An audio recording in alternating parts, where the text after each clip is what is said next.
Hello ಸ್ನೇಹಿತರೆ, ಎಲ್ಲ ಹೇಗಿದ್ದೀರಿ? ತುಂಬ ಚೆನ್ನಾಗಿದ್ದೀರಿ ಅಂತ ಹೇಳಿ ಭಾವಿಸ್ತೇನೆ. I am Veena from Sadhana Shankar academy Shikaripura. ಸ್ನೇಹಿತರೆ, ಲಾಸ್ಟ್ ಸೆಷನಲ್ಲಿ ನಾವು ಆಲ್ರೆಡಿ ಡಿಸ್ಕಷನ್ ಮಾಡಿದ್ವಿ ಭಾರತದ ಅರ್ಥವ್ಯವಸ್ಥೆ ಅನ್ನುವಂತಹ ಚಾಪ್ಟರನ್ನು. ಸೊ ಹಾಗಾದರೆ ಇವತ್ತಿನ ಕ್ಲಾಸಲ್ಲಿ ನಾವು ಡಿಸ್ಕಷನ್ ಮಾಡೋಣ ಅದೇ ಇಂಡಿಯನ್ ಕಾನ್ಸ್ಟಿಟ್ಯೂಷನ್ ಮೀನ್ಸ್ ಭಾರತದ ಅರ್ಥವ್ಯವಸ್ಥೆ ಎಕನಾಮಿ ಏನಿತ್ತಲ್ವ ಅದರ ರಿಲೇಟೆಡ್ 15 to 20 ಕ್ವೆಶನ್ಸನ್ನು ನಾವು ಇವತ್ತು ಡಿಸ್ಕಷನ್ ಮಾಡೋಣ ಸ್ನೇಹಿತರೆ. ಹಾಗಾದರೆ ತಡ ಮಾಡೋದಕ್ಕೆ ಕ್ಲಾಸನ್ನು ಸ್ಟಾರ್ಟ್ ಮಾಡೋಣ. ಸ್ಟಾರ್ಟ್ ಮಾಡೋಕ್ಕೂ ಮುಂಚೆ ಸ್ನೇಹಿತರೆ ಒಂದು ಮಾತಿದೆ. ಯಾವತ್ತೂ ಕೂಡ ಬಡತನದಲ್ಲಿ ಇರುವಂತಹ ವ್ಯಕ್ತಿ ದುಡ್ಡಿಗಾಗಿ ಕತ್ತೆಯಂತೆ ದುಡಿತಾನೆ ಸ್ನೇಹಿತರೆ. ಯಾವ ಥರ ದುಡಿತಾನೆ? ಕತ್ತೆಯಂತೆ ದುಡಿತಾನೆ ಸ್ನೇಹಿತರೆ. ಆದರೆ ಅದೇ ಶ್ರೀಮಂತ ವ್ಯಕ್ತಿ ಏನು ಮಾಡ್ತಾನೆ? ಅದೇ ದುಡ್ಡನ್ನು ಕತ್ತೆಯಂತೆ ದುಡಿಸ್ಕೊಳ್ತಾನೆ ಸ್ನೇಹಿತರೆ. ಹಾಗಾದರೆ ಈ ಮಾತಿನ ತಾತ್ಪರ್ಯ ಏನು? ಬಡತನದಲ್ಲಿರುವಂತಹ ವ್ಯಕ್ತಿ ಬಡವನಾಗೇ ಉಳಿತಾ ಇದ್ದಾನೆ, ಶ್ರೀಮಂತದಲ್ಲಿರುವಂತಹ ವ್ಯಕ್ತಿ ಶ್ರೀಮಂತನಾಗೇ ಉಳಿತಾ ಇದ್ದಾನೆ. ಹಾಗಾದರೆ ಏನು ರೀಸನ್ ಸ್ನೇಹಿತರೆ? ಹಾಗಾದರೆ ಇಬ್ಬರಿಗೂ ಇರುವಂತಹ ಆರ್ಥಿಕತೆ, ಹಾಗಾದರೆ ಶ್ರೀಮಂತ ವ್ಯಕ್ತಿಗಳು ನಾವಾಗಬೇಕು ಅಂತ ಹೇಳಿದರೆ ಆರ್ಥಿಕತೆ ಎಕನಾಮಿನ ನಾವು ನೀಟಾಗಿ ಅರ್ಥ ಮಾಡ್ಕೊಳ್ಬೇಕು ಸ್ನೇಹಿತರೆ. ಹಾಗಾದರೆ ಶ್ರೀಮಂತ ವ್ಯಕ್ತಿ ಏನು ಮಾಡಿದ್ದಾನೆ? ಒಳ್ಳೆ ರೀತಿ ಎಕನಾಮಿಕ್ ಪ್ಲಾನಿಂಗನ್ನು ಅರ್ಥ ಮಾಡ್ಕೊಂಡಿದ್ದಾನೆ ಸ್ನೇಹಿತರೆ. ಅದೇ ರೀತಿ ನಾವು ನಮ್ಮ ಇಂಡಿಯನ್ ಎಕಾನಮಿನ ನೀಟಾಗಿ ಅರ್ಥ ಮಾಡಿಕೊಂಡ್ರೆ ನಾವು ಆ ಒಬ್ಬ ಶ್ರೀಮಂತ ವ್ಯಕ್ತಿ ಆಗ್ಬೋದು ಅಂತ ಹೇಳ್ತಾ ಇವತ್ತಿನ ಕ್ಲಾಸನ್ನು ನಾವು ಪ್ರಾರಂಭ ಮಾಡೋಣ. ಅದಕ್ಕಿಂತ ಮುಂಚೆ ನಮ್ಮ ಸಾಧನಾ ಶಂಕರ್ ಅಕಾಡೆಮಿ ಶಿಕಾರಿಪುರ ಈ ಒಂದು ಚಾನಲಲ್ಲಿ ಈ ಎಲ್ಲ ತರಹದ ಕೋರ್ಸಸ್ ಕ್ಲಾಸಸ್ಗಳು ಅವೈಲೇಬಲ್ ಇರುತ್ತೆ ಸ್ನೇಹಿತರೆ, ನೀವು ವಾಚ್ ಮಾಡ್ಬೋದು. ಸೊ ಹಾಗಾದರೆ ಪ್ರಾರಂಭ ಮಾಡೋಣ. ಹಾಗಾದರೆ ಮೊದಲನೇ ಕ್ವೆಶನ್ ಬಂದು ಭಾರತದ ಆರ್ಥಿಕ ವರ್ಷ ಆರಂಭವಾಗುವುದು ಯಾವಾಗ? ಕ್ವೆಶನ್ ಕೇಳಿದ್ದಾರೆ ಸ್ನೇಹಿತರೆ, ಭಾರತದ ಆರ್ಥಿಕ ವರ್ಷ ಫಿನಾನ್ಷಿಯಲ್ ಇಯರ್ ಅಂತ ಹೇಳಿ ಕೇಳಿದ್ದಾರೆ. ನಮಗೆಲ್ಲ ಗೊತ್ತಿದೆ, ನಮಗೆಲ್ಲ ಹ್ಯಾಪಿ ನ್ಯೂ ಇಯರ್ ಬಂದು January 1 ಅಂತ ಹೇಳಿ ಗೊತ್ತಿದೆ. ಅದೇ ಹಿಂದಿನ ಕಾಲದ ಜನಗಳಿಗೆ ಬಂದರೆ ಹೊಸ ವರ್ಷ ಅಂತ ಹೇಳಿದರೆ ಯುಗಾದಿನೇ ಹೊಸ ವರ್ಷ ಅಂತ ಹೇಳಿ ಹೇಳ್ತಾರೆ ಸ್ನೇಹಿತರೆ. ಆದರೆ ನಮ್ಮ ಭಾರತದಲ್ಲಿ ನಮ್ಮ ಭಾರತಕ್ಕೆ ಆರ್ಥಿಕ ವರ್ಷ ಆರಂಭ ಆಗೋದು ಯಾವಾಗ? ಆಲ್ರೆಡಿ ನಾನು ಕ್ಲಾಸ್ ಡಿಸ್ಕಷನ್ ಮಾಡುವಾಗ ಹೇಳಿದ್ದೀನಿ, ಭಾರತದ ಆರ್ಥಿಕ ವರ್ಷ ಆರಂಭವಾಗೋದು April 1, ರೈಟ್? ಹಾಗಾದರೆ ಆಪ್ಷನ್ ಕೇಳಿದ್ದಾನೆ 1st December, 1st April, 1st July and 1st January ಅಂತ ಹೇಳಿ ಕೇಳಿದ್ದಾನೆ ಸ್ನೇಹಿತರೆ. ಹಾಗಾದರೆ ಆನ್ಸರ್ ಏನಾಗುತ್ತೆ ಅಂತ ಹೇಳಿದರೆ 1st April is the right answer. Next question ಬಂದು ಭಾರತದ ಜನಗಳ ಮುಖ್ಯ ಉದ್ಯೋಗ ಯಾವುದು? ಭಾರತ ಜನಗಳ ಮುಖ್ಯ ಉದ್ಯೋಗ ಅಂತ ಹೇಳಿ ಕೇಳಿದ್ದಾರೆ ಸ್ನೇಹಿತರೆ. ಹಾಗಾದರೆ ನಮ್ಮ Bharat India is purely depend upon the, ನಿಮಗೆಲ್ಲ ಗೊತ್ತಿದೆ, ಕ್ಲಾಸ್ ಮಾಡುವಾಗ ಹೇಳಿದೆ. ಹಾಗಾದ್ರೆ ಆಪ್ಷನ್ ಏನು ಕೇಳಿದ್ದಾನೆ ನೋಡೋಣ. ಹಾಗಾದರೆ ಫಸ್ಟ್ ಆಪ್ಷನ್ ಬಂದು ಉದ್ಯಮ, ಗಣಿಗಾರಿಕೆ, ಕೃಷಿ, ಬೇಟೆ. ಹಾಗಾದರೆ ನಮ್ಮ ಭಾರತದಲ್ಲಿರುವಂತಹ ಜನಗಳು ಪ್ಯೂರ್ಲಿ ಡಿಪೆಂಡ್ ಆಗಿರೋದು ಅಗ್ರಿಕಲ್ಚರ್. ಹಾಗಾದರೆ ಮೇಯ್ನ್ ನಮ್ಮ ಇಂಡಿಯನ್ ಎಕಾನಮಿಗೆ ಮೇಯ್ನ್ GDP ಇನ್ಕ್ರೀಸ್ ಆಗ್ತಾ ಇರೋದು, main sources of income generation ಆಗ್ತಾ ಇರೋದು ನಮ್ಮ ಒಂದು ಇಂಡಿಯಾಗೆ ಫ್ರಮ್ ದಿ ಅಗ್ರಿಕಲ್ಚರ್ ಅಂತ ಹೇಳಿ ಹೇಳ್ಬೋದು. ಹಾಗಾದರೆ option C is the right answer. ಹಾಗಾದರೆ ಕೃಷಿಯಿಂದನೇ ನಮ್ಮ ಒಂದು ಭಾರತ ಡೆವಲಪ್ಮೆಂಟ್ ಆಗ್ತಾ ಇದೆ ಅಂತಲೇ ಹೇಳ್ಬೋದು. ಹಾಗಾದರೆ ಆಪ್ಷನ್ ಬಂದು C is the right answer. Then the next question is ಭಾರತೀಯ ಅರ್ಥವ್ಯವಸ್ಥೆಯಲ್ಲಿ ಕೃಷಿಯನ್ನು ಈ ವಲಯಕ್ಕೆ ಸೇರಿಸಲಾಗಿದೆ. ಹಾಗಾದರೆ ಕ್ವೆಶನ್ ಬಂದು ಯಾವ ಟಾಪಿಕ್ಕಿಗೆ ರಿಲೇಟ್ ಆಗಿದೆ? ಭಾರತೀಯ ಅರ್ಥವ್ಯವಸ್ಥೆಯಲ್ಲಿ ಮೀನ್ಸ್ ಅರ್ಥವ್ಯವಸ್ಥೆಯ ವಲಯಗಳನ್ನು ನಾವು ಡಿಸ್ಕಷನ್ ಮಾಡಿದ್ವಿ, ರೈಟ್? ಹಾಗಾದರೆ ಅರ್ಥವ್ಯವಸ್ಥೆಯ ವಲಯಗಳಲ್ಲಿ ಯಾವ್ಯಾವ್ದು ಬರುತ್ತೆ?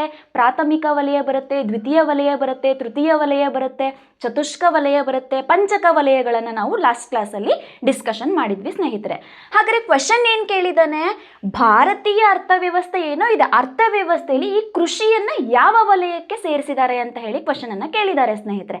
ಹಾಗಾದರೆ ಆಪ್ಷನ್ ಏನು ಕೇಳಿದ್ದಾನೆ? ಪ್ರಾಥಮಿಕ ವಲಯ. ಹಾಗಾದರೆ ಪ್ರಾಥಮಿಕ ವಲಯ ಅಂದರೆ ಏನು? ನಿಮಗೆಲ್ಲ ಗೊತ್ತಿದೆ, ಪ್ರಾಥಮಿಕ ವಲಯ is purely related to the ಕೃಷಿ ಅಂತ ಹೇಳಿದೆ. ಇದನ್ನು ಕೃಷಿ ವಲಯ ಅಂತ ಹೇಳಿ ನಾವು ಕರಿತೇವೆ ಸ್ನೇಹಿತರೆ. ಹಾಗಾದರೆ ಅದ್ರ ಜೊತೆಗೆ ಪ್ರಾಥಮಿಕ ವಲಯದಲ್ಲಿ ಏನಾಗುತ್ತೆ? ಮೀನ್ಸ್ ಈಗ ರಾ ಮೆಟೀರಿಯಲ್ಸ್, ಈಗ ನೈಸರ್ಗಿಕವಾಗಿ ನಮಗೆ ಏನು ಸಿಗ್ತಾ ಇದೆಯಲ್ಲ ಸಂಪನ್ಮೂಲಗಳು, ಆ ನೈಸರ್ಗಿಕ ಸಂಪನ್ಮೂಲಗಳನ್ನು ನಾವು ಬಳಕೆ ಮಾಡಿಕೊಂಡು ಕಚ್ಚಾ ವಸ್ತುಗಳನ್ನು ನಾವು ರೆಡಿ ಮಾಡ್ತೀವಿ, ರಾ ಮೆಟೀರಿಯಲ್ಸ್ನ ನಾವು ರೆಡಿ ಮಾಡ್ತೀವಿ ಸ್ನೇಹಿತರೆ. ಹಾಗಾದರೆ ಇದು ಪ್ರಾಥಮಿಕ ವಲಯ ಆಗುತ್ತೆ. ಹಾಗಾದ್ರೆ ನೆಕ್ಸ್ಟ್ ಆಪ್ಷನ್ ಏನು ಕೇಳಿದ್ದಾನೆ, ದ್ವಿತೀಯ ವಲಯ ಅಂತ ಹೇಳಿ ಕೇಳಿದ್ದಾನೆ. ದ್ವಿತೀಯ ವಲಯ ಅಂದ್ರೆ ಏನು, ಆಲ್ರೆಡಿ ಈಗ ಪ್ರಾಥಮಿಕ ವಲಯ ಫಸ್ಟ್ ಸ್ಟೇಜಲ್ಲಿ ನಾವು ಏನು ರೆಡಿ ಮಾಡಿರ್ತೀವಿ, ರಾ ಮೆಟೀರಿಯಲ್ಸ್ ಕಚ್ಚಾ ವಸ್ತುಗಳನ್ನು ನಾವು ರೆಡಿ ಮಾಡಿರ್ತೀವಿ. ಹಾಗಾದ್ರೆ ಅದೇ ದ್ವಿತೀಯ ವಲಯದಲ್ಲಿ ಏನಾಗುತ್ತೆ, ಈಗ ಅದೇ ಕಚ್ಚಾ ವಸ್ತುಗಳನ್ನು ಬಳಕೆ ಮಾಡಿ ನಾವು ಸಿದ್ಧ ವಸ್ತುಗಳನ್ನಾಗಿ ನಾವು ರೆಡಿ ಮಾಡ್ತೇವೆ, ಅದು ದ್ವಿತೀಯ ವಲಯ. ಹಾಗಾದ್ರೆ ದ್ವಿತೀಯ ವಲಯವನ್ನು ನಾವು ಇನ್ನೊಂದು ಹೆಸರಲ್ಲಿ ಕರಿತೇವೆ ಕೈಗಾರಿಕಾ ವಲಯ ಅಂತ ಹೇಳಿ ಕರಿತೇವೆ ಸ್ನೇಹಿತರೆ. ಹಾಗಾದ್ರೆ ನೆಕ್ಸ್ಟ್ ಆಪ್ಷನ್ ಕೇಳಿದ್ದಾನೆ ತೃತೀಯ ವಲಯ. ಏನು ಹಾಗಾದ್ರೆ ತೃತೀಯ ವಲಯ ಅಂತ ಹೇಳಿದರೆ, ತೃತೀಯ ವಲಯವನ್ನು ನಾವು ಸೇವಾ ವಲಯ ಅಂತ ಹೇಳಿ ಕರಿತೀವಿ. ಸೇವಾ ವಲಯ ಅಂದರೆ ಏನು, ಫಾರ್ ಎಕ್ಸಾಂಪಲ್ ಈಗ ಎಜುಕೇಷನ್ ನಮಗೆ ಸಿಗ್ತಾ ಇದೆ, ಆರೋಗ್ಯ ನಮಗೆ ಸಿಗ್ತಾ ಇದೆ, ಇವನ್ನೆಲ್ಲವೂ ಕೂಡ ನಾವೇನು ಹೇಳ್ಬೋದು, ಸೇವಾ ವಲಯ ಅಂತ ಹೇಳ್ಬೋದು. ನೆಕ್ಸ್ಟ್ ಆಪ್ಷನ್ ಡಿ ಬಂದು ಯಾವುದು ಅಲ್ಲ. ಹಾಗಾದ್ರೆ ಈಗ ಕ್ವಶನ್ ನೋಡಿ, ಕ್ವಶನ್ ಏನು ಕೇಳಿದ್ದಾನೆ, ಭಾರತೀಯ ಅರ್ಥವ್ಯವಸ್ಥೆಯಲ್ಲಿ ಕೃಷಿಯನ್ನು ಯಾವ ವಲಯ ಸೇರಿಸಿದ್ದಾರೆ ಅಂತ ಹೇಳಿ ನಿಮಗೆ ಈಗಾಗಲೇ ಆನ್ಸರ್ ಗೊತ್ತಾಗಿರ್ಬೋದು. ದ ಆಪ್ಷನ್ ಬಂದು A is the right answer, that is ಪ್ರಾಥಮಿಕ ವಲಯ. ಪ್ರಾಥಮಿಕ ವಲಯವನ್ನು ಕೃಷಿ ವಲಯ ಅಂತ ಹೇಳಿ ಕರಿತೀವಿ. ನೈಸರ್ಗಿಕವಾಗಿ ಸಿಗುವಂತಹ ಸಂಪನ್ಮೂಲಗಳನ್ನು ನಾವು ಬಳಕೆ ಮಾಡಿಕೊಂಡು ಕಚ್ಚಾ ವಸ್ತುಗಳನ್ನಾಗಿ ನಾವು ರೆಡಿ ಮಾಡ್ತೇವೆ. ಸೊ ಹಾಗಾದ್ರೆ option A is the right answer. The next question is, ಇವುಗಳಲ್ಲಿ ಮಾಧ್ಯಮಿಕ ವಲಯ ಯಾವುದು? ಸೇಮ್ ಕ್ವಶನ್ ಸ್ನೇಹಿತರೆ, ಈ question also related to the ಅರ್ಥವ್ಯವಸ್ಥೆಯ ವಲಯಗಳಿಗೆ ರಿಲೇಟ್ ಆಗಿದೆ. ಹಾಗಾದರೆ ಮಾಧ್ಯಮಿಕ ವಲಯ ಅಂದರೆ ಏನು, ನಿಮಗೆಲ್ಲ ಗೊತ್ತಿದೆ. ಪ್ರಾಥಮಿಕ ವಲಯ ಇದೆ, ದ್ವಿತೀಯ ವಲಯ ಇದೆ, ತೃತೀಯ ವಲಯ ಇದೆ, ರೈಟ್. ಹಾಗಾದರೆ ಮಾಧ್ಯಮಿಕ ವಲಯ ಅಂತ ಹೇಳಿದರೆ ದ್ವಿತೀಯ ವಲಯ ಅಂತ ಹೇಳಿ ನಾವು ಕರಿತೀವಿ ಸ್ನೇಹಿತರೆ. ಏನು ಕೇಳಿದ್ದಾನೆ, ಇವುಗಳಲ್ಲಿ ಯಾವುದು ಮಾಧ್ಯಮಿಕ ವಲಯ? ಮಾಧ್ಯಮಿಕ ವಲಯ ಅಂದ್ರೇನು, ಕಚ್ಚಾ ವಸ್ತುಗಳು ಏನು ನಾವು ಉತ್ಪಾದನೆ ಮಾಡಿರ್ತೀವಲ್ಲ, ಆ ಕಚ್ಚಾ ವಸ್ತುಗಳನ್ನು ಇಟ್ಕೊಂಡು ಸಿದ್ಧ ವಸ್ತುಗಳನ್ನು ನಾವು ಉತ್ಪಾದನೆ ಮಾಡೋದಕ್ಕೆ ಮಾಧ್ಯಮಿಕ ವಲಯ ಅಂತ ಹೇಳಿ ಕರಿತೀವಿ. ಇದನ್ನು ಇನ್ನೊಂದು ಹೆಸರಲ್ಲಿ ಕೈಗಾರಿಕಾ ವಲಯ ಅಂತ ಕೂಡ ನಾವು ಕರಿತೇವೆ. ಹಾಗಾದ್ರೆ ಆಪ್ಷನ್ ಏನು ಕೇಳಿದ್ದಾನೆ, ಶಿಕ್ಷಣ ಏನಾದರೂ ಮಾಧ್ಯಮಿಕ ವಲಯಕ್ಕೆ ಬರುತ್ತಾ? ಶಿಕ್ಷಣ ಈಸ್ ರಿಲೇಟೆಡ್ ಟು ದಿ ತೃತೀಯ ವಲಯ ಅಂತ ಹೇಳಿದ್ದೀನಿ, ರೈಟ್. ದೆನ್ ಆರೋಗ್ಯ, ಇದು ಕೂಡ ಸೇವಾ ವಲಯ ಅಂತ ಹೇಳಿದರೆ ತೃತೀಯ ವಲಯಕ್ಕೆ ಬರುತ್ತೆ. ನೆಕ್ಸ್ಟ್ ಕೈಗಾರಿಕೆ ಅನ್ನೋದು ದ್ವಿತೀಯ ವಲಯಕ್ಕೆ ಬರುತ್ತೆ, ದಟ್ ಈಸ್ ಮಾಧ್ಯಮಿಕ ವಲಯ ಅಂತ ಹೇಳ್ತೀವಿ. ನೆಕ್ಸ್ಟ್ ಲಾಸ್ಟ್ ಒನ್ ಈಸ್ ಆಡಳಿತ ಅನ್ನೋದು ಇಲ್ಲಿ ಬರುತ್ತಾ?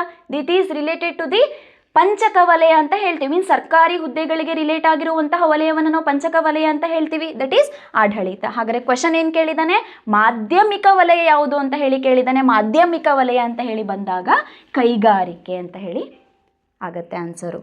The option C is the right answer. The next question is,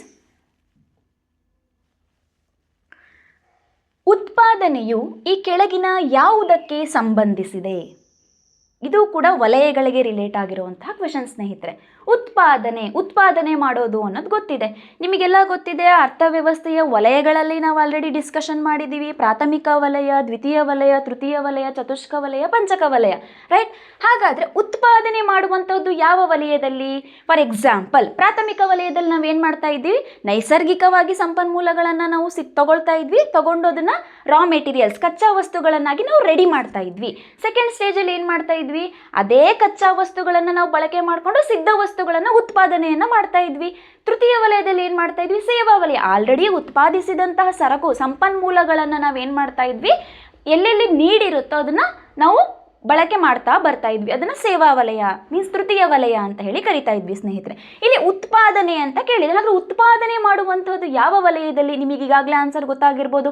ಹಾಗಾದರೆ ಆಪ್ಷನ್ ಏನು ಕೇಳಿದ್ದಾನೆ, ಪ್ರಾಥಮಿಕ ವಲಯ. ಪ್ರಾಥಮಿಕ ವಲಯದಲ್ಲಿ ಯಾವ ರೀತಿಯಾದಂಥ ಉತ್ಪಾದನೆ ಮಾಡಲ್ಲ, ಇಲ್ಲಿ ಬಳಕೆ ಮಾಡ್ತೀವಿ, ಆಲ್ರೆಡಿ ಸಿಗುವಂತಹ ರಿಸೋರ್ಸಸ್ಸನ್ನು ಯೂಸ್ ಮಾಡ್ತೀವಿ ಸ್ನೇಹಿತರೆ.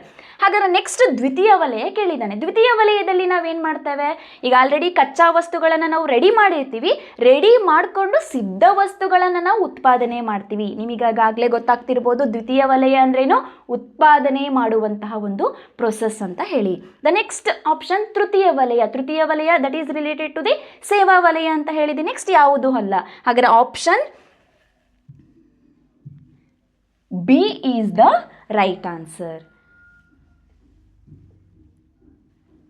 ದ ನೆಕ್ಸ್ಟ್ ಕ್ವೆಶನ್, ಭಾರತದ ಆರ್ಥಿಕತೆಯ ಪ್ರಮುಖ ಆಧಾರ ಯಾವುದು? ಭಾರತದ ಆರ್ಥಿಕತೆಯ ಪ್ರಮುಖ ಆಧಾರ ನಿಮಗೆಲ್ಲ ಗೊತ್ತಾಯಿದೆ, ನಮ್ಮ Indian economy is developed under the agriculture ಅಂತ ಹೇಳಿದ್ದೀನಿ. ನಮ್ಮ ಎಕನಾಮಿಗೆ main sources, main income generation ಆಗ್ತಾ ಇರೋದೆ purely related to the agriculture ಅಂತ ಹೇಳಿದ್ದೀನಿ. ಹಾಗಾದರೆ ಆಧಾರ ಯಾವುದು ನಮ್ಮ ಇಂಡಿಯನ್ ಎಕನಾಮಿ ಡೆವಲಪ್ಮೆಂಟ್ ಆಗಲಿಕ್ಕೆ ಅಂತ ಹೇಳಿದರೆ ಆಪ್ಷನ್ ಕೇಳಿದ್ದಾನೆ, ಉತ್ಪಾದನೆ, ವ್ಯವಹಾರ, ಕೃಷಿ, ಸಾರ್ವಜನಿಕ ವಲಯ. ಹಾಗಾದರೆ ನಿಮಗೆಲ್ಲ ಆನ್ಸರ್ ಗೊತ್ತಾಗಿರ್ಬೋದು ಈಗ.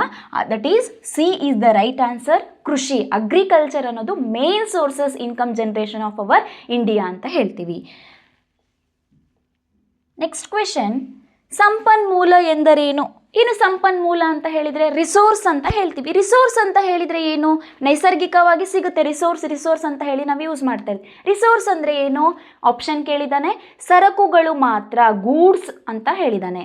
ನೆಕ್ಸ್ಟ್ ಸೇವೆಗಳು ಮಾತ್ರ ಮೀನ್ಸ್ ಸರ್ವೀಸಸ್ ಅಷ್ಟೇ ಅಂತ ಹೇಳಿದ್ದಾನೆ.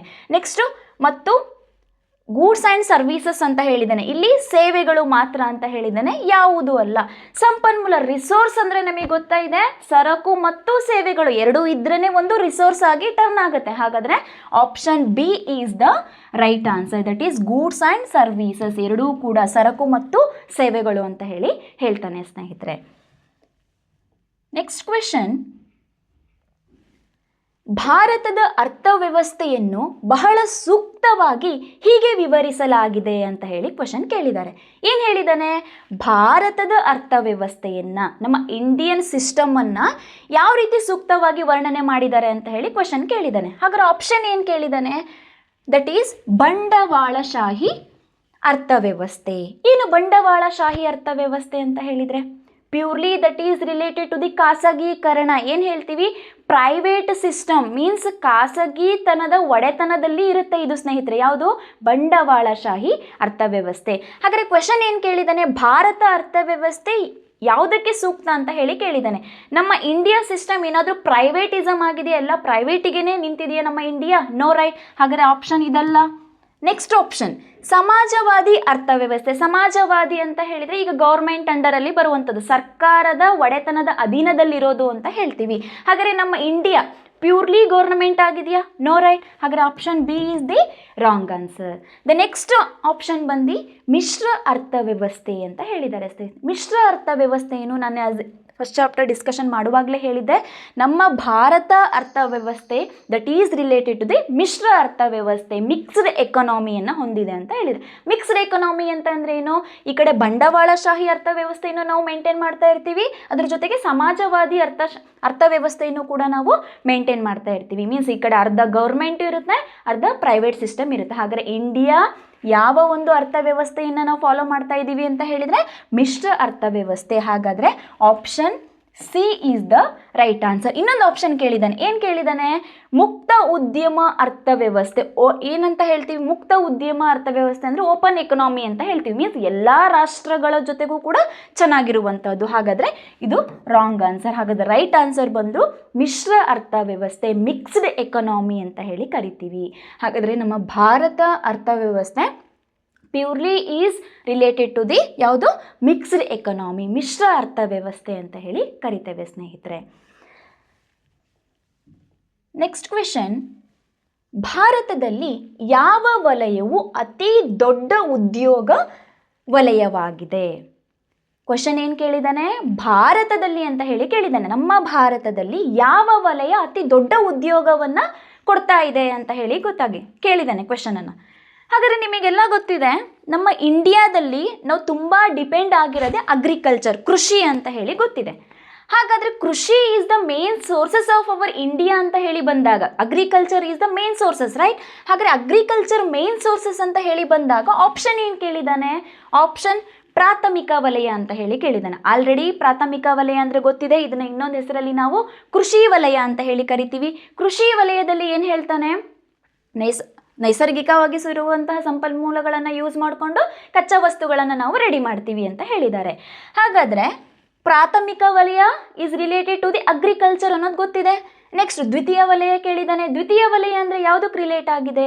ಕೈಗಾರಿಕೆ. ಆಲ್ರೆಡಿ ಕಚ್ಚಾ ವಸ್ತುಗಳನ್ನು ನಾವು ರೆಡಿ ಮಾಡಿರ್ತೀವಿ, ಆ ವಸ್ತುಗಳನ್ನು ಯೂಸ್ ಮಾಡಿಕೊಂಡು ನಮಗೆ ಯಾವ ಒಂದು ನೀಡ್ ಇರುತ್ತೋ ಆ ಒಂದು ನಾವು ಸೋರ್ಸಸನ್ನು ನಾವು ಜನ್ರೇಷನ್ ಮಾಡುವಂಥದ್ದು, ಉತ್ಪಾದನೆ ಮಾಡುವಂಥದ್ದು ಅಂತ ಹೇಳಿದ್ದೀನಿ. ಸೇವಾ ವಲಯ ಅಂದ್ರೇನು? ಆಲ್ರೆಡಿ ನಾವು ರೆಡಿ ಮಾಡಿರುವಂಥ ಸೇವೆಗಳನ್ನು ನಾವು ಸದುಪಯೋಗ ಪಡಿಸ್ಕೊಳ್ಳೋದು ಅಂತ. ಶಿಕ್ಷಣ, ಆರೋಗ್ಯ, ರೈಟ್, ವಸತಿ, ಈ ರೀತಿಯನ್ನು ನಾವು ಸೇವಾ ವಲಯದಲ್ಲಿ ನೋಡ್ಬೋದು. ಐ ಟಿ ವಲಯ, ಐ ಟಿ ಬಿ ಟಿ ಏನಾದರೂ ಇಲ್ಲಿ ಬರುತ್ತಾ? No, right. ಹಾಗಾದರೆ ಮೇನ್ ಅತಿ ದೊಡ್ಡ ಉದ್ಯೋಗ ನಮ್ಮ ಭಾರತದಲ್ಲಿ ಅಂತ ಹೇಳಿ ಕೇಳಿದ್ದಾರೆ, ದಟ್ ಈಸ್ ಪ್ರಾಥಮಿಕ ವಲಯದಲ್ಲಿ ನೋಡ್ಬೋದು. ಅದು ಯಾವುದು ಅಂತ ಹೇಳಿದರೆ ಕೃಷಿ. ಕೃಷಿ ಈಸ್ ದ ಮೇನ್ ಸೋರ್ಸಸ್ ಅಂತ ಹೇಳಿದ್ದೀನಿ. ಹಾಗಾದರೆ ಭಾರತದಲ್ಲಿ ಯಾವ ವಲಯ ಅಂತ ಹೇಳಿ ಕೇಳಿದಾಗ ಪ್ರಾಥಮಿಕ ವಲಯ ಅತಿ ದೊಡ್ಡ ಉದ್ಯೋಗ ವಲಯ ಅಂತ ಹೇಳ್ಬೋದು ಸ್ನೇಹಿತರೆ. Next question, doctor MS Swaminathan ಅವರು ಯಾವುದಕ್ಕೆ ಸಂಬಂಧಿಸಿದ್ದಾರೆ ಅಂತ ಹೇಳಿ ಕ್ವೆಶನ್ ಕೇಳಿದ್ದಾರೆ. ನಿಮಗೆಲ್ಲ ಗೊತ್ತೇ ಇದೆ, ಡಾಕ್ಟರ್ MS ಸ್ವಾಮಿನಾಥನ್ ಅವರು that is purely related to the agriculture ಸೆಕ್ಟರಿಗೆ ರಿಲೇಟ್ ಆಗಿರುವಂಥವ್ರು. ಹಾಗಾದರೆ ಆಪ್ಷನ್ ಕೇಳಿದ್ದಾರೆ ವೈದ್ಯಕೀಯ, ಹೈನುಗಾರಿಕೆ, ಸಾಹಿತ್ಯ, ಕೃಷಿ. ಹಾಗಾದರೆ option D is the right answer. ನಿಮಗೆಲ್ಲ ಗೊತ್ತಿದೆ ಡಾಕ್ಟರ್ MS ಸ್ವಾಮಿನಾಥನ್ ಅವರು ಯಾವುದಕ್ಕೆ ರಿಲೇಟ್ ಆಗಿದ್ದಾರೆ ಅಂತ ಹೇಳಿದರೆ ಕೃಷಿಗೆ ರಿಲೇಟ್ ಆಗಿದ್ದಾರೆ. ನೆಕ್ಸ್ಟ್ ಕ್ವೆಶನ್, ಈ ವಸ್ತುಗಳ ಉತ್ಪನ್ನಗಳ ಗುಣಮಟ್ಟ ನಿರ್ಧರಿಸಲು ಅಗ್ಮಾರ್ಕ್ ಚಿಹ್ನೆಯನ್ನು ಕಡ್ಡಾಯಗೊಳಿಸಲಾಗಿದೆ ಅಂತ ಹೇಳಿ ಕ್ವೆಶನ್ ಕೇಳಿದ್ದಾರೆ ಸ್ನೇಹಿತರೆ. ಅಗ್ಮಾರ್ಕ್ ಅಂದರೆ ಏನು? ನಮಗೆಲ್ಲ ಗೊತ್ತೇ ಇದೆ. ಫಾರ್ ಎಕ್ಸಾಂಪಲ್, ಈಗ ಅಗ್ಮಾರ್ಕ್ನ ನಾವು ಎಲ್ಲೆಲ್ಲಿ ಯೂಸ್ ಮಾಡ್ತೀವಿ ಅಂತ ಹೇಳಿದರೆ ಅಕ್ಕಿ, ಬೇಳೆಕಾಳುಗಳು, ಆಯಿಲ್ ಪ್ರೊಡಕ್ಷನಲ್ಲಿ ನಾವು ಯೂಸ್ ಮಾಡ್ತೀವಿ, ರೈಟ್. ಈಗ ಮಸಾಲ ಪದಾರ್ಥಗಳು ಅಂತ ಹೇಳಿ ಕೇಳಿದ್ದೀವಿ ಸ್ನೇಹಿತರೆ. ಹಾಗಾದರೆ ಎಲ್ಲ ಪ್ರಾಡಕ್ಟನ್ನು ನಾವು ಪ್ರೊಡ್ಯೂಸ್ ಮಾಡ್ತಾ ಇದ್ದೀವಿ ಈ ಸಮ್ ಕೈಂಡ್ ಆಫ್ ಅಂತ ಹೇಳಿ ಬಂದಾಗ ಅಲ್ಲಿ ಅಗ್ಮಾರ್ಕ್ ಚಿಹ್ನೆ ಅಂತ ಹೇಳಿ ಯೂಸ್ ಮಾಡ್ತಾರೆ. ಹಾಗಾದರೆ ಈ ಅಗ್ಮಾರ್ಕ್ ಚಿಹ್ನೆಯನ್ನು ಕಡ್ಡಾಯ ಯಾವ ಒಂದು ಗುಣಮಟ್ಟ ನಿರ್ಧರಿಸಲು ಅಂತ ಹೇಳಿ ಕೇಳಿದ್ದಾರೆ. ಹಾಗಾದರೆ ಆಪ್ಷನ್ ಕೇಳಿದ್ದಾನೆ ಗೃಹ ಕೈಗಾರಿಕಾ ಉತ್ಪನ್ನ. ಗೃಹ ಕೈಗಾರಿಕಾ ಉತ್ಪನ್ನ ಅಂತೂ ಅಲ್ವೇ ಅಲ್ಲ, ರೈಟ್. ನೆಕ್ಸ್ಟ್, ಸಣ್ಣ ಕೈಗಾರಿಕಾ ಉತ್ಪನ್ನ, ಇದು ಕೂಡ ಅಲ್ಲ, ರೈಟ್. ವ್ಯವಸಾಯದ ಉತ್ಪನ್ನ, ಹಾಗಾದರೆ ನಾವು ಮಸಾಲೆ ಪದಾರ್ಥಗಳನ್ನು ಉತ್ಪಾದನೆ ಮಾಡ್ತೀವಿ, ಅಕ್ಕಿಯನ್ನು ಬೆಳಿತೀವಿ, that is related to the ವ್ಯವಸಾಯ ಉತ್ಪನ್ನ ಅಂತ ಹೇಳ್ಬೋದು. ನೆಕ್ಸ್ಟ್, ಬೃಹತ್ ಕೈಗಾರಿಕಾ ಉತ್ಪನ್ನ, ಇದು ಯಾವುದೇ ರೀತಿಯಾದಂಥ ಬೃಹತ್ ಕೈಗಾರಿಕಾ ಉತ್ಪನ್ನಗಳಲ್ಲಿ ನಾವು ಅಗ್ಮಾರ್ಕನ್ನು ಯೂಸ್ ಮಾಡೋದಿಲ್ಲ. ಹಾಗಾದರೆ ವ್ಯವಸಾಯ ಉತ್ಪನ್ನಗಳಲ್ಲಿ ನಾವೇನು ಮಾಡ್ತೀವಿ? ಅಗ್ಮಾರ್ಕ್ ಚಿಹ್ನೆಯನ್ನು ಯೂಸ್ ಮಾಡ್ತೀವಿ. ಬಿಕಾಸ್ ಈಗ ಒಂದು ಅಕ್ಕಿಯನ್ನು ನಾವು ಪ್ರೊಡ್ಯೂಸ್ ಮಾಡಿದ್ದೀವಿ ಅಂತ ಹೇಳಿದರೆ ಆ ಅಕ್ಕಿ ಎಷ್ಟು ಕ್ವಾಲಿಟಿ ಇದೆ, ಎಷ್ಟರ ಮಟ್ಟಿಗೆ ಅದು ಶುದ್ಧತೆ ಇದೆ ಅನ್ನೋದನ್ನು ನಾವು ಅಗ್ಮಾರ್ಕ್ ಚಿಹ್ನೆಯನ್ನು ನೋಡ್ಬೋದು. ನೆಕ್ಸ್ಟ್ ಕ್ವೆಶನ್, ಭಾರತದಲ್ಲಿ ಅರ್ಥಶಾಸ್ತ್ರದ ಮೂಲವನ್ನು ಯಾರ ಅರ್ಥಶಾಸ್ತ್ರದಲ್ಲಿ ಕಾಣಬಹುದು ಅಂತ ಹೇಳಿ ಕ್ವೆಶನ್ ಕೇಳಿದ್ದಾರೆ ಸ್ನೇಹಿತರೆ. ನಿಮಗೆಲ್ಲ ಮುಂಚೆಯಿಂದನೂ ಗೊತ್ತಿದೆ, ನಮ್ಮ ಒಂದು ಭಾರತದ ಅರ್ಥವ್ಯವಸ್ಥೆಗೆ, ಅರ್ಥಶಾಸ್ತ್ರದ ಅರ್ಥವ್ಯವಸ್ಥೆಗೆ ಮೂಲ ಬುನಾದಿ ಹಾಕಿದ್ದೆ ಆಡಮ್ ಸ್ಮಿತ್ ಅವರು ಅಂತ ಹೇಳಿ ನಾನು ಲಾಸ್ಟ್ ಕ್ಲಾಸಲ್ಲೇ ಹೇಳಿದ್ದೀನಿ. ಹಾಗಾದ್ರೆ ಆಪ್ಷನ್ ಕೇಳಿದ್ದಾನೆ, ಆಡಮ್ ಸ್ಮಿತ್ ಕೇಳಿದ್ದಾನೆ, ಕೌಟಿಲ್ಯ, ರಾಬಿನ್ಸನ್, ಆಲ್ಫ್ರೆಡ್ ಮಾರ್ಷಲ್ ಕೇಳಿದ್ದಾರೆ. ಇವರೆಲ್ಲ ರಾಬಿನ್ಸನ್, ಆಲ್ಫ್ರೆಡ್ ಮಾರ್ಷಲ್ ಇವರೆಲ್ಲ ಬರೋದು ನಿಮಗೆಲ್ಲ ಗೊತ್ತೇ ಇದೆ. ಅರ್ಥಶಾಸ್ತ್ರದ ವ್ಯಾಖ್ಯಾನಗಳನ್ನು ನಾವು ಡಿಸ್ಕಷನ್ ಮಾಡಿದ್ವಿ ಲಾಸ್ಟ್ ಕ್ಲಾಸಲ್ಲಿ. ವ್ಯಾಖ್ಯಾನಗಳಲ್ಲಿ ಏನೇನು ಬರುತ್ತೆ? ಸಂಪತ್ತಿನ ವ್ಯಾಖ್ಯಾನ, ಯೋಗಕ್ಷೇಮದ ವ್ಯಾಖ್ಯಾನ, ಅಲ್ಲಿ ಬರುವಂತಹದ್ದು ರಾಬಿನ್ಸನ್ ಮತ್ತು ಆಲ್ಫ್ರೆಡ್ ಮಾರ್ಷಲ್. ಆಲ್ರೆಡಿ ಅರ್ಥಶಾಸ್ತ್ರ ಹುಟ್ಟು ಹಾಕಿದ ಮೇಲೆ ಇವರೆಲ್ಲ ಬರುವಂಥದ್ದು. ಹಾಗಾದರೆ ಮೂಲ ಬುನಾದಿ ಹಾಕಿದ್ದು ಯಾರು ಅಂತ ಹೇಳಿ ಬಂದಾಗ ದಟ್ ಈಸ್ ಆಡಮ್ ಸ್ಮಿತ್ ಅವರು. ಹಾಗಾದರೆ option A is the right answer. Next question, ಕಾಣದ ಕೈ ಎಂಬುದು ಆಡಮ್ ಸ್ಮಿತ್ ಅವರ ಯಾವ ಗ್ರಂಥದಲ್ಲಿ ಪ್ರತಿಪಾದಿಸಲಾಗಿದೆ? ಕಾಣದ ಕೈ, ಅಗೋಚರವಾಗಿ ಕಾಣುವಂಥ, ಮೀನ್ಸ್ ನಮಗೆ ಕೈಗೆ ಕಾಣೋದೇ ಇಲ್ಲ ಅಂತ ಹೇಳ್ತೀವಿ. ಈ ಕಾಣದ ಕೈ ಅನ್ನೋದನ್ನು ಆಡಮ್ ಸ್ಮಿತ್ ಅವರು ಯಾವ ಗ್ರಂಥದಲ್ಲಿ ಪ್ರತಿಪಾದಿಸಿದ್ದಾರೆ ಅಂತ ಹೇಳಿ ಕೇಳಿದ್ದಾರೆ. ಫಸ್ಟ್ ಆಫ್ ಆಲ್, ನಮ್ಮ ಅರ್ಥಶಾಸ್ತ್ರಕ್ಕೆ ಮೂಲ ಬುನಾದಿ ಹಾಕಿದ್ದೇ ಆಡಮ್ ಸ್ಮಿತ್ ಅವರು ಅಂತ ಹೇಳಿ ಬಂದಾಗ, ಹಾಗಾದ್ರೆ ಆಡಮ್ ಸ್ಮಿತ್ ಅವರು ಯಾವ ಗ್ರಂಥದಲ್ಲಿ ಹೇಳಿರ್ತಾರೆ? ನಿಮಗೆಲ್ಲ ಗೊತ್ತಿದೆ, ವ್ಯಾಖ್ಯಾನಗಳನ್ನು ಹೇಳಿದ್ದಾರೆ. ಅರ್ಥಶಾಸ್ತ್ರದ ವ್ಯಾಖ್ಯಾನಗಳಲ್ಲಿ ನಾವು ಡಿಸ್ಕಷನ್ ಮಾಡಿದ್ವಿ. ಸಂಪತ್ತಿನ ವ್ಯಾಖ್ಯಾನ ಬಂದಿತ್ತು, ಯೋಗಕ್ಷೇಮದ ವ್ಯಾಖ್ಯಾನ, ಈ ರೀತಿಯ ಒಂದು ವ್ಯಾಖ್ಯಾನಗಳನ್ನು ನಾವು ನೋಡಿದ್ವಿ. ಹಾಗಾದ್ರೆ ಆಪ್ಷನ್ ಏನು ಕೇಳಿದ್ದಾನೆ?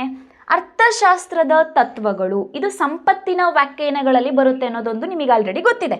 ಅರ್ಥಶಾಸ್ತ್ರದ ತತ್ವಗಳು, ಅರ್ಥಶಾಸ್ತ್ರದ ತತ್ವಗಳು ಅಂತೂ ಅಲ್ವೇ ಅಲ್ಲ, ರೈಟ್. ನೆಕ್ಸ್ಟ್, ರಾಷ್ಟ್ರಗಳ ಸಂಪತ್ತು, ಅರ್ಥಶಾಸ್ತ್ರದ ಮೂಲ ತತ್ವಗಳು ಯಾವುದೂ ಅಲ್ಲ. ಇದು ಯಾವುದೂ ಅಲ್ಲ ಸ್ನೇಹಿತರೆ. ಹಾಗಾದರೆ ಆಡಮ್ ಸ್ಮಿತ್ ಅವರು ಕಾಣದ ಕೈ, ಅಗೋಚರವಾಗಿ ಕಾಣುವಂಥದ್ದು ಅಂತ ಹೇಳಿರೋದು ಯಾವ ಒಂದು ಗ್ರಂಥದಲ್ಲಿ ಅಂತ ಹೇಳಿದರೆ ದಟ್ ಈಸ್ ರಾಷ್ಟ್ರಗಳ ಸಂಪತ್ತು ಅಂತ ಹೇಳಿ ಹೇಳ್ಬೋದು ಸ್ನೇಹಿತರೆ. ಹಾಗಾದರೆ option B is the right answer. Next question, ಚಿನ್ನದ ಪಟ್ಟಿ ವಲಯದಲ್ಲಿ ವೃತ್ತಿಗರು ಯಾರು ಅಂತ ಹೇಳಿ ಕೇಳಿದ್ದಾರೆ.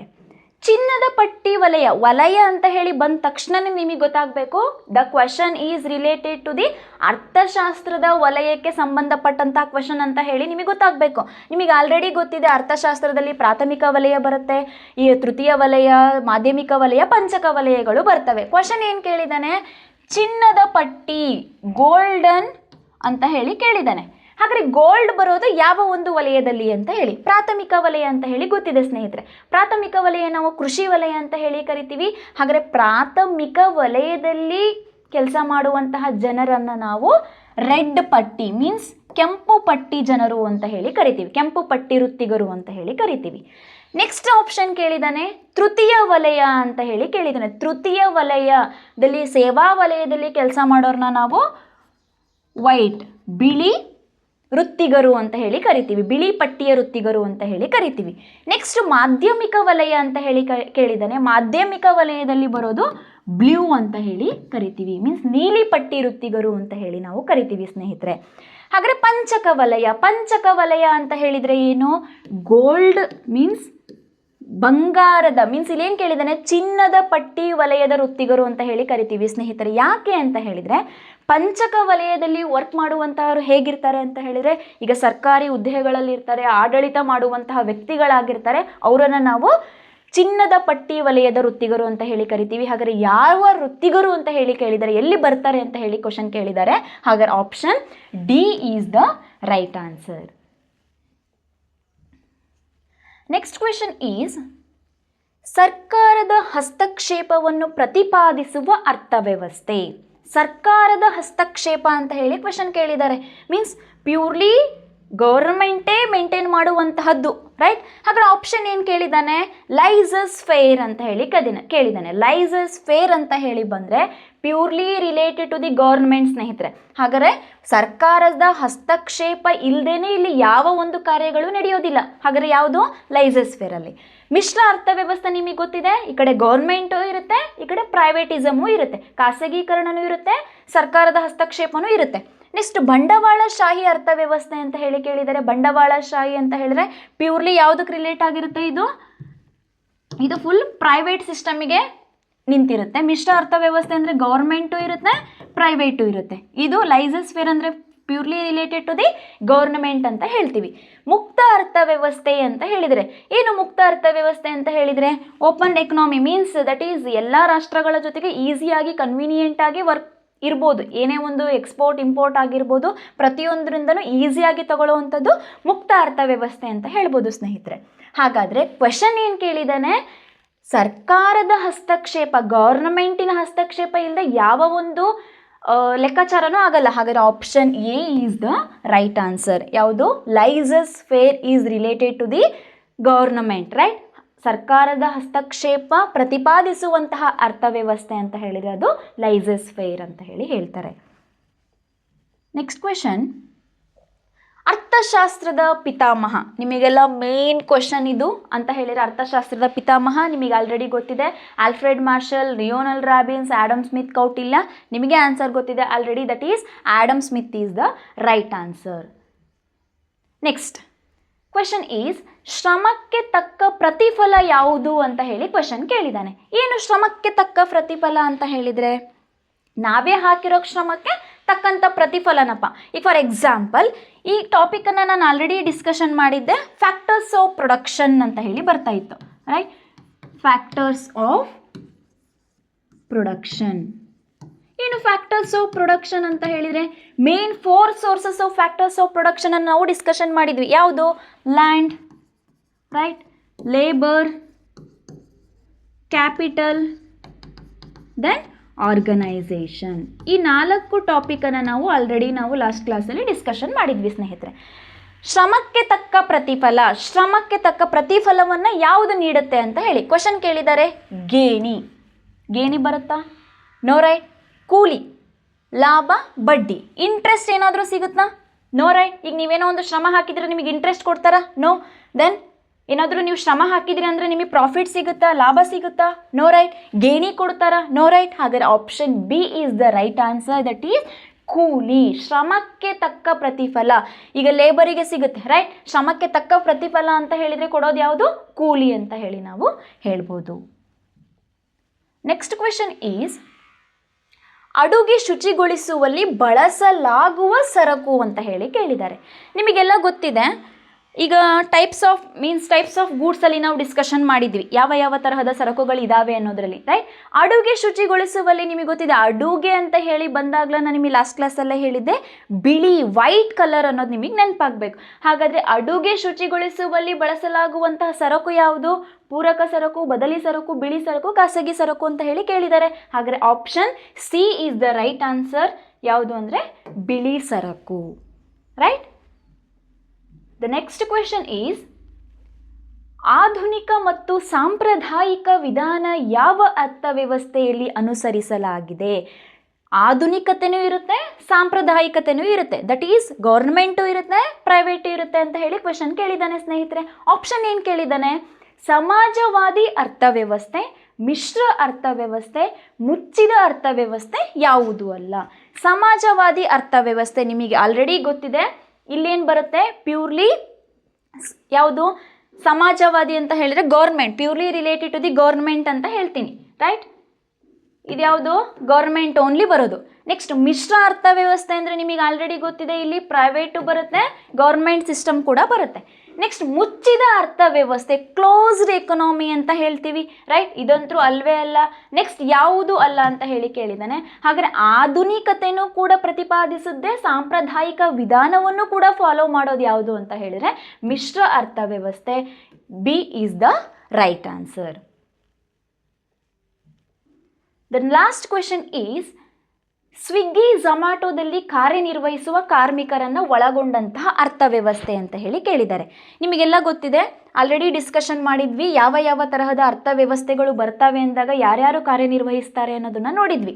ಏನು ಹೇಳಿದ್ದಾನೆ ಕ್ವೆಶನ್? ಸ್ವಿಗ್ಗಿ ಝೊಮ್ಯಾಟೊ ನಮಗೆಲ್ಲ ಗೊತ್ತಿದೆ. ಈಗ ಆನ್ಲೈನಿಗೆ ಹೋಗಿ ತೊಗೊಳ್ಳಿಕ್ಕಾಗಲ್ಲ ಅಂತ ಹೇಳಿದರೆ ನಾವು ಮೇನ್ ಬುಕ್ ಮಾಡುವಂಥದ್ದು ಸ್ವಿಗ್ಗಿ ಝೊಮ್ಯಾಟೊದಲ್ಲಿ ಫುಡ್ಡನ್ನು ಆರ್ಡರ್ ಮಾಡ್ತೀವಿ. ವಿತಿನ್ ಹಾಫ್ ಆನ್ ಅವರ್ 15 ಮಿನಿಟ್ಸಲ್ಲಿ ನಮಗೆಲ್ಲ ಡೆಲಿವರಿ ಕೊಟ್ಟು ಹೋಗ್ತಾರೆ ರೈಟ್. ಹಾಗಾದರೆ ಅಲ್ಲಿ ಕಾರ್ಯನಿರ್ವಹಿಸುವಂತಹ ಜನರನ್ನು ನಾವು ಏನಂತ ಹೇಳಿ ಕರಿತೀವಿ ಅಂತ ಹೇಳಿ ಕ್ವೆಶನ್ ಕೇಳಿದ್ದಾರೆ ಸ್ನೇಹಿತರೆ.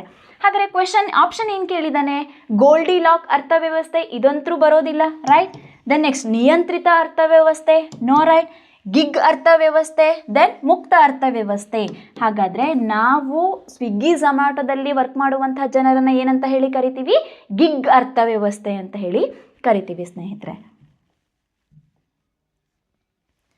ಎಸ್, ಇವತ್ತಿನ ಕ್ಲಾಸಲ್ಲಿ ನಾವು ಡಿಸ್ಕಷನ್ ಮಾಡಿದ್ದು ಪ್ಯೂರ್ಲಿ ರಿಲೇಟೆಡ್ ಟು ದ ಭಾರತ ಅರ್ಥವ್ಯವಸ್ಥೆಗೆ ಆಲ್ರೆಡಿ ಚಾಪ್ಟರ್ ಏನು ನಾವು ಮಾಡಿದ್ವಿ, ಆ ಚಾಪ್ಟರ್ ರಿಲೇಟೆಡ್ ಸಮ್ ಕ್ವಶನ್ಸ್ಗಳನ್ನು ನಾವು ಡಿಸ್ಕಷನ್ ಮಾಡಿದ್ದೀವಿ ಸ್ನೇಹಿತರೆ. ಇವತ್ತಿನ ಕ್ಲಾಸ್ ನಿಮಗೆ ಅರ್ಥ ಆಗಿದೆ ಅಂತ ಹೇಳಿ ಭಾವಿಸ್ತೇನೆ. Thank you.